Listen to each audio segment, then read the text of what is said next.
It hasn't been an impressive start for the Gunners despite the victories before this weekend, and today was another good example as Fulham equalized 2-2 with Arsenal at Emirates Stadium, and it could have been worse, some could say. We have Shaka, Hislop, James, Olley, Luis Miguel Echegaray, ESPN FC. Let's begin with James Olley from the ground. James, your initial reactions after this draw with Mikel Arteta's side and Fulham? Yeah, Arsenal made a lot about their pre-season business being done very early, that they got their key signings in and they'd, be able to sort of assimilate those new players into this slightly altered tactical setup. But really, we've not seen much evidence of that in these first three games. They're trying to problem solve as they go along, really. And that was really the issue today, that they never quite, they were better in the second half, but they never quite had the fluidity that we've sort of come to expect from this Arsenal team, particularly obviously last season for such long periods. And it was only really when Zinchenko came on and started playing that kind of inverted fullback coming into midfield role better than anybody else. Kivior was started there at left back. He is a centre back by trade. He's played there a couple of times last season quite unconvincingly. And Partey started at right back, trying to come into midfield from that position.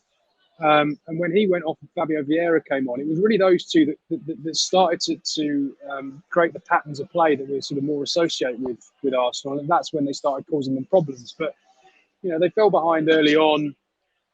They really struggled in the first half to get that kind of rhythm in their passing. And I think there'll be some concerns for Arteta here because, as I say, the whole sort of ethos of the summer was let's spend big early, get all these players in, and let's have this nice, fluid new system, a new way of playing. And actually, they look like they got these players in a week ago and they're trying to work out how to play as they go along. Shaka, it started terribly. In the first minute, Andreas Pereira got the opening goal, and it almost ended horribly with, Traore almost getting away with a victory here if it were not for Aaron Ramsdale. What was the most alarming thing to you from today's draw with Fulham? I think so much of Arsenal's players, as James was saying, it just doesn't remind you of what we saw from Arsenal for much of last season, or maybe what we expected early on. And okay, listen, the goals caused in the opening 90 seconds, and an errant pass from Bukayo Shaka of all people, and Fulham get the start that they could only have dreamt of. And then I thought they kind of sat deep and took the pressure, which again I don't think there's any surprise to that. You give a team like Fulham a goal head start. You now have to work to bring them down. And for a lot of the game, I just don't feel Arsenal offered enough in terms of pace and in terms of penetrative movements in breaking Fulham down. And now we can maybe point to the fact that there's no Gabriel Jesus because of his injury. Eddie Nketiah also started on the bench. Trossard started as the out-and-out striker. I always feel he's better coming from the wide areas. I don't see Trossard as being a play on the shoulder of the centre-back type of forward. I don't feel that's where he does his best work. And as a result, their Arsenal struggled to create, well, certainly in terms of breaking Fulham down. So it was hard fought. And then all of a sudden you get the goal, you get the penalty, you go ahead, and even then I think, while maybe Arsenal could feel a bit hard done by, I don't think you begrudge Fulham the point at all. I mean, there was a clarity of thought about Arsenal at their best last season. It seemed as though all the players knew exactly their role, they knew exactly what they were doing, and that's the fluidity that I'm talking about. It comes from there. Whereas today it just didn't look right. Trossard didn't really seem to know whether to come deep or get into the box. Saka and Odegaard carried this team for so long last season, and they were at such a high level consistently.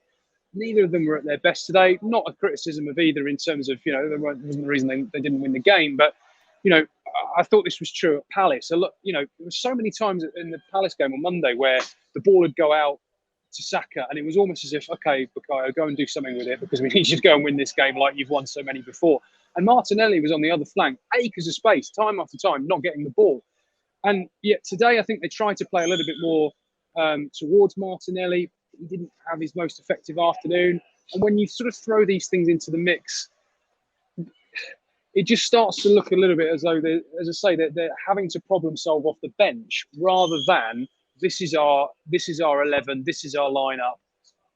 We're going to go and beat teams playing this way, and they've just not quite worked out how to assimilate these new players into this slightly different setup. I'll give you another example, which is my understanding of the way this stepping into midfield. And Shaka, you probably know this better than me, having played the game, but when you have a fullback, a sort of inverted fullback who's stepping into midfield, the idea is if you're playing 4-3-3 with a single pivot, which is what they did today, when Declan Rice is the single pivot and Odegaard and Havertz go forward and the ball breaks down and they lose it, the idea is that you've not just got that one player in there, you've got your fullback who's come inside to stand alongside Rice. And that wasn't happening. What was happening was the ball was breaking down, particularly in the first half, and Rice was left on his own with 2, sometimes 3 Fulham midfielders where they could bring it down, play it between them, and then work the ball out wide and work their attacks from there. Now that shows that those players, Partey and Kiwior, don't understand that role, what they're being asked to do. And if you're not getting the attacking threat for them and you're not getting that defensive cover, then you have to sort of start to question whether those two players can play those positions effectively enough to play this way that Arsenal want to. Can I just add here, Elamy, to what James is saying, and I'm so happy that you bring up Partey, James, because I have to say I sit and look and I sympathize because I have no idea what he's being asked to do, and I'm seeing the whole field at once. I really don't know. I don't understand this. Is he in the midfield? Is he coming? Is he playing as a I really don't understand it. So I do sympathize. But then at the same time, again, talking about players and why, to Jim's point, Arsenal say they get their work done early, and the expectation around Bukayo Saka and the heavy lifting down that right-hand side, the 2 Arsenal goals come from the left.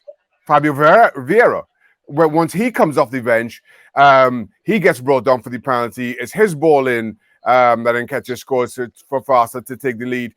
And again, I've spent, well, certainly 2.5 games, if you want to call it that now, kind of wondering about Kai Havertz and his role in this Arsenal team.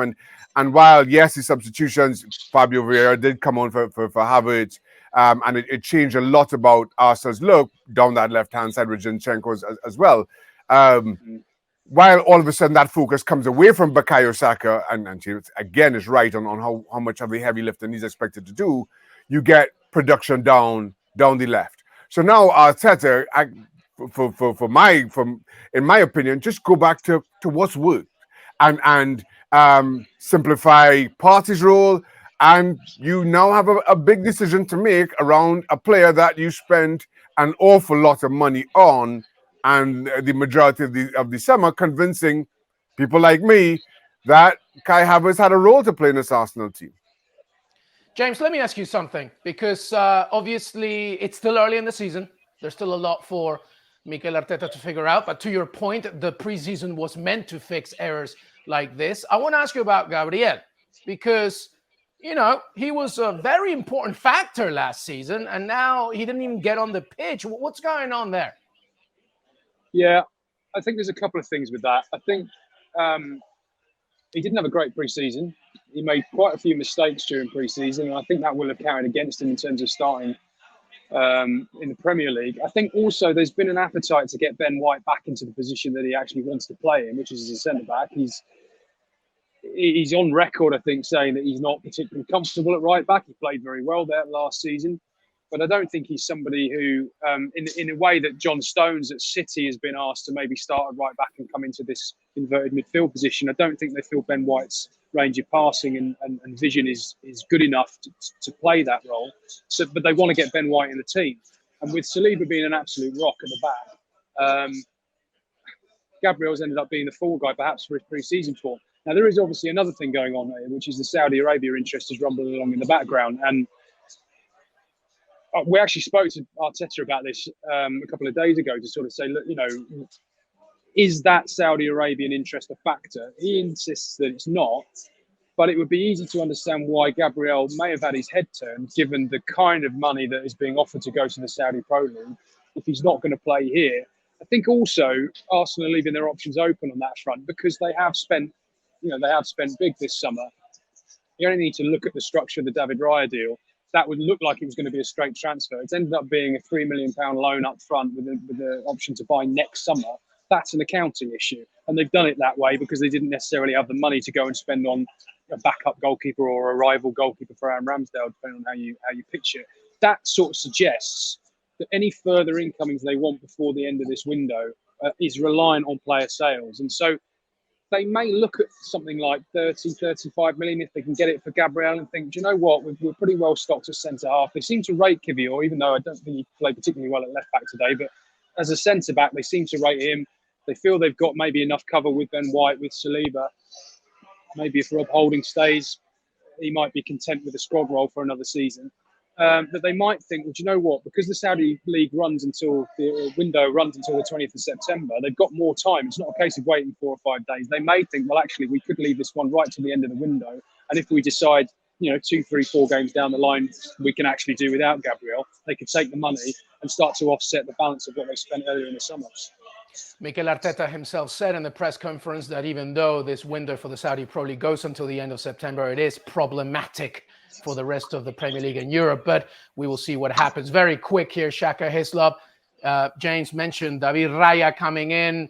Aaron Ramsdale did a good job at stopping Adama Traore at the very end, but he looked a bit nervy there in that first minute from Pereira's goal. Do you think it's when, not if Raya takes over that number 1 spot soon? No, I think Ramsdale will remain Arteta's number 1, and I don't put that opening goal down to Ramsdale at all. As I mentioned, I thought it was just a desperately poor ball from Bukayo Saka. I'll keep saying it because we probably will never get to see that again for the next 2 or 3 years.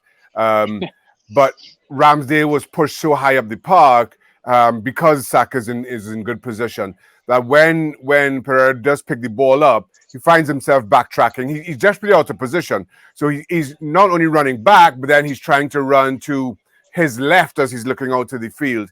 And then when the ball is shot, and I think Pereira kind of mishits it, it comes to his right, and he just can't adjust his body shape in time. I don't see that as a goalkeeping error at all. Well, regardless, Arsenal remain undefeated against Fulham, but it's not a convincing undefeated start to the season as they draw 2-2 with the Cottagers. James Olley, Luis Miguel Echegaray, Shaka, Hislop. Join us for more Premier League coverage on ESPN FC. Thanks so much for watching ESPN on YouTube. And for more sports highlights and analysis, be sure to download the ESPN app. And for premium content and live streaming, subscribe to ESPN Plus.